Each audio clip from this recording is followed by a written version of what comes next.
नमस्कार, जय माता दी। मैं हूँ आपकी अपनी लाइफ डिजाइनर जीतू आचार्य। योग निद्रा में देव जब सोते हैं तो हमें किन चीज़ों का खास करके ध्यान रखना चाहिए। यानी देव शयनी पर भगवान योग निद्रा में जाते हैं और क्षीर सागर में कहते हैं कि ये जाकर के विश्राम करते हैं। ऐसे में देव शयनी एकादशी के उपरांत हमें किन चीज़ों का ध्यान रखना है और ये एकादशी कब मनाई जाएगी, कब तक इसका प्रभाव रहेगा। जैसे चातुर्मास कहते हैं कि हम 4 माह तक देव योग निद्रा में रहते हैं, तो ऐसे में किन चीजों का खास ध्यान रखने की जरूरत है। 4 महायोग इस बार बन रहे हैं। इनफैक्ट नक्षत्र भी देखे हैं तो नक्षत्र भी फेवर करते हुए 5 महायोग बन जाते हैं।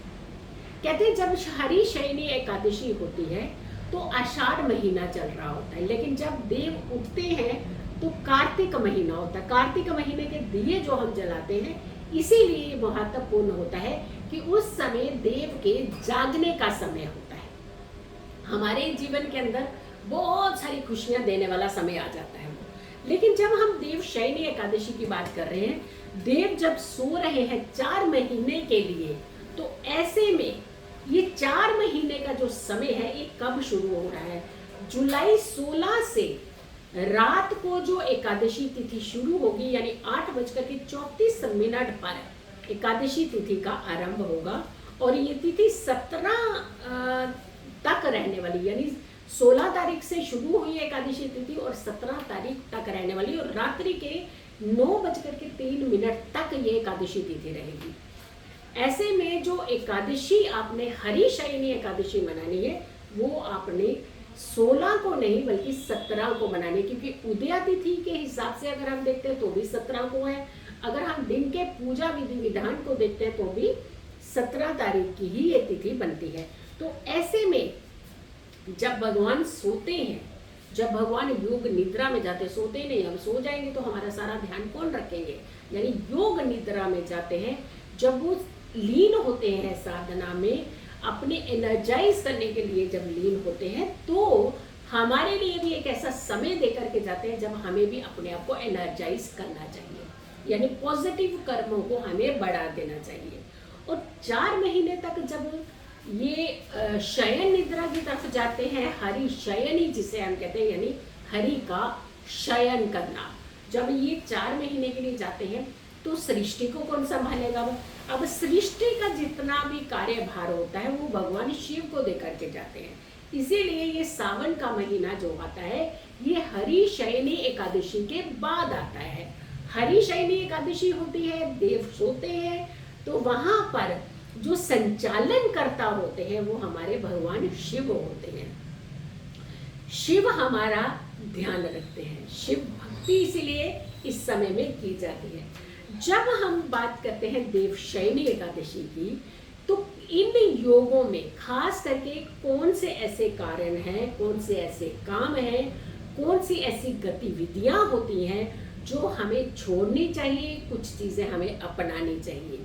जैसे हम योगों की अगर हम बात करते हैं तो शुभ योग और शुक्ल योग, ये 2 योग बहुत अच्छे बन रहे हैं। अभी तो वैसे तो कहा जाता है कि शुभ योग में हमेशा सारे काम आप कर सकते हैं, कोई भी कार्य आप करना चाहिए, लेकिन जब हरि शयनी होती है, हरि शयनी से लेकर के देव उठनी तक एकादशी जो होती है, ये 4 महीने का जो समय होता है, इस बीच में तो शुभ कार्य नहीं होते, यहाँ तो विराम लग जाता है। तो यानी शुभ योग होते हुए भी आप वो कार्य नहीं कर सकते, मांगलिक कार्य नहीं कर सकते जो हमें, जैसे रिचुअल्स हैं, मुंडन सेरेमनी है और शादी विवाह है, गृह प्रवेश है, इस तरीके की जो गतिविधियां वो छोड़ दी जाती है। लेकिन और कुछ किया जाता है ताकि शुभता प्रदान, ताकि शुभ समय अपने नजदीक हमारा आ सके, ताकि शुभ कार्यों को हम आने वाले जीवन में कर सकें और बिना किसी विघ्न के कर सकें।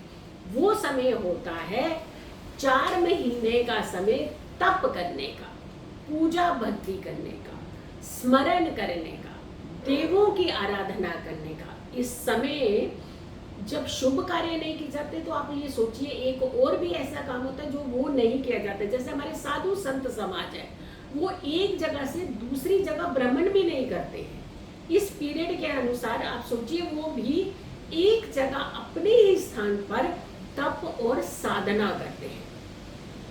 तो जब हमारा साधु संत समाज भी तप और साधना की तरफ ये पर्टिकुलर 4 महीने में जाता है, तो ऐसे में हमारे लिए जो एक संकेत, एक शिक्षा का जो वो माध्यम है, वो हमें दे करके जाते हैं कि आप भी शांत चित्त होइए, एक जगह रहिए, एक स्थान को आप ग्रहण करके कुछ समय भगवान का ध्यान करिए। अब ये हम जो दुनियावी दुनिया में है, हम तो एक जगह नहीं टिक सकते कि एक जगह टिके और जाकर के हम भ्रमण कहीं नहीं करें, लेकिन साधु संत समाज जिसका प्रभाव हमारे जीवन के अंदर कितना पॉजिटिव रहता है और उनकी सारी एनर्जी क्रिएट हुई, उसका हम कहीं ना कहीं लाभ लेते हैं।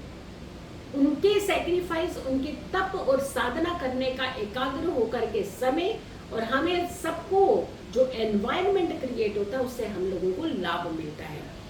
हम एक जगह तो नहीं टिके कर सकते, लेकिन हाँ ये एक मैसेज जरूर मिलता है कि जीवन में कुछ समय हमें एकाग्र होकर के, एकांत होकर के कुछ ऐसा समय अपने ऊपर हमें व्यतीत करना चाहिए, अपनी एनर्जीज के लिए व्यतीत करना चाहिए, जिसका प्रभाव आपके जीवन में हमेशा बना रहे।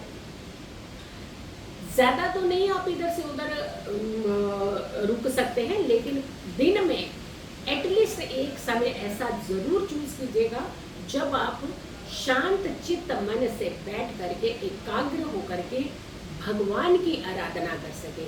जब हम इस तरीके की आराधना एक्टिविटीज करते हैं तो हमारी एनर्जी जो है वो बहुत पॉजिटिव होने लगती है। अमृत सिद्धि योग भी इस समय बन रहा है, यानी आप किसी भी चीज को बढ़ाएंगे वो कई गुना ज्यादा बढ़ते हैं। सर्वार्थ सिद्धि योग भी आपका बन रहा है, यानी कि आप किसी भी कार्य को करिए, आपका वो कार्य सिद्ध होगा। अब हम इस समय हर बार क्या कमाने की तरफ ही भागते हैं? क्या हर बार सिर्फ ऐशो आराम की तरफ ही भागते हैं? कुछ समय एकाग्रता की तरफ भी जा करके अपनी एनर्जीज को अच्छा करना चाहिए। ये वो समय होता है, अगर आप एकांत बैठ करके हर दिन कुछ समय तप करें तो आपके बॉडी के, शरीर के 7 चक्रा एक्टिवेट हो जाते हैं। आप सोचिए, जब एक तरफ श्री हरि सो रहे हैं, योग निद्रा में है, हमारा सारा साधु संत समाज अगर दूसरी जगह भ्रमण भी नहीं करता है तो सिर्फ किस लिए? क्योंकि वो अपनी एनर्जी, अपना एक ऑरा क्रिएट करना चाहते हैं। और अगर आप भी इन 4 महीनों में कुछ समय अपने लिए निकालें, कुछ समय पूजा भक्ति करें, कुछ समय एकाग्र होकर पे भगवान की तरफ लीन हो जाए, जिस देवी देवता को आप मानते हैं, पूजते हैं, उनका ध्यान करें, उनका स्मरण करें, तो ये 4 महीनों के अंदर जो आप एनर्जी क्रिएट करेंगे, इसका प्रभाव पूरी जिंदगी आपके ऊपर बना रहेगा। तो ये देव शैली जो एकादशी है, महायोग की एकादशी है, संयोग की एकादशी है। अपने तप को बढ़ाइए, अपनी एनर्जी को बढ़ाइए, अपने ऑरा को मजबूत कीजिए, आप अपने बॉडी के 7 चक्रा को एक्टिवेट कीजिए, पॉजिटिव एक एक्टिवेट कीजिए, ताकि आपका जीवन संतुलित हो सके, बैलेंस हो सके और आपके जीवन में आने वाली हर अड़चने दूर हो सके। सो वीडियो को ज़्यादा से ज़्यादा लोगों तक ज़रूर पहुंचाएगा। अगर चैनल सब्सक्राइब नहीं किया तो ज़रूर कीजिए, वीडियो शेयर कीजिए और मेरी आने वाली हर वीडियो को ज़रूर देखें। खुश रहें, स्वस्थ रहें, पॉजिटिव रहें। पॉजिटिव रहते हैं तो हर समस्या से हम दूर रहते हैं। जल्दी हाजिर होंगे एक अच्छी वीडियो के साथ। तब तक के लिए नमस्कार, जय माता दी।